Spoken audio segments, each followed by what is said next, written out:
Hi everyone, it's Jeannie, and I'm back today to share a card using Avery Elle's Floral Bouquet. When I had first seen this stamp set, I really liked it because I love floral images that can take up a full card panel and I won't have too much additional embellishments to add to it. And so I start off stamping that main cluster and I stamp it using Memento Tuxedo black ink. And I do stamp it a couple of times only because there's so many detailed lines in the floral image that I just wanted to make sure I captured everything. For the background, I'm using Bristol Smooth paper and distress inks to create a rainbow background. So I picked a bunch of colors and I'm starting with Salty Ocean, picked raspberry, wilted violet, mustard seed, carved pumpkin, and mowed lawn. And I just decide to put colors that I know blend well together next to each other. And I just make sure I get all these colors incorporated. Once I put the initial layer of color, I'll go back and darken everything up so the colors look more vibrant. And this will serve as my background as I'm not coloring the flowers in any additional color. I'm actually going to just be using some cool tone Copic for the flowers. Once I finish the background, I put that floral cluster up against it, and although I could have done a portrait card, I decided I wanted a landscape card. So I decided that I would need to expand the floral bouquet. And to do so, I create a mask for the main image. And I'll be adding additional flowers on the side, on both the right and the left. And add a few more embellishments along with leaves as well. And this really extends the bouquet. And because all the stamped images in this stamp set match, it was really easy to do so. For the flowers on the side, I'm going to be adding leaves behind it.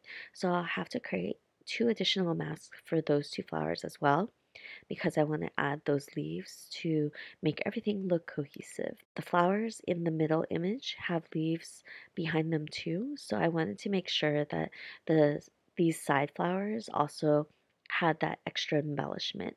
And the stamp set includes little leaves, so I took advantage of that and created this larger image. The cardstock that I'm stamping on is 5.5 inches wide, so I know that this image, once I have it complete, will fill up the space on the 5.5 inch cardstock. So once I have everything stamped out to my liking, I'll remove all the masks. And I think that's my favorite part when I mask things off, is just removing them and seeing what you have created.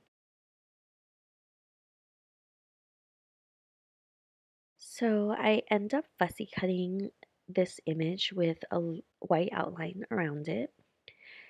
And I'll be using the large sentiment on top of the floral image, and that fills up the space on top. But for the shading itself on the card, I'm using the Copic markers C00, C1, C3, and C5. I did want to add additional colors because the main color for this card is the background. It already uses multiple colors, so I didn't want to distract away from the flowers. This card was kind of inspired by my previous card where I heat embossed a floral image on vellum using white embossing powder, and I created a rainbow background using alcohol inks. And if you didn't have the supplies, this is a good way of recreating the same kind of card. I'm using distress inks and for that rainbow background and coloring in this white image. I just wanted to add some shading to the flowers, and it really helps the flowers pop against the rainbow color. And if you wanted to, you could probably just not even do any of the shading. The shading just, for me, added a little bit of dimension to the flowers, but I think that just adding that extra effort really helps. So for the Copic colors, I started with my lightest to my darkest, and then I moved back out so the lighter colors will help blend my darkest color of C5.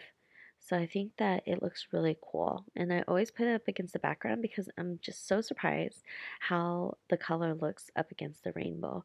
Like here, it looks pretty dark with all the grays, but when you put it up against the color, I think it really looks nice. So I just add some adhesive to the back and some Tombow Monochromatic glue in the little areas so it sticks to the card. And lastly, I'll add the sentiment, have a wonderful day, right on top of the florals. And I just stamp this a couple of times just to make sure I have a nice black sentiment. So when I decided to add this to a card base, I wanted to mat it on black cardstock. I think that it really just helps the rainbow background pop, and it also ties the card together because of the black background with the black sentiment and the black and white flowers. So I just trimmed down my main card panel by a quarter of an inch, and that leaves a little peak of the black cardstock on the top and bottom, and I don't trim down the sides. And I think that this card turns out to be simply pretty. It's a pop of rainbow colors on the back and just black and white flowers, and this flower image just takes up that entire space, and I think it's a very pretty card. So I hope you enjoyed today's card, and I'll see you guys next time for another video. Have a wonderful day. Bye.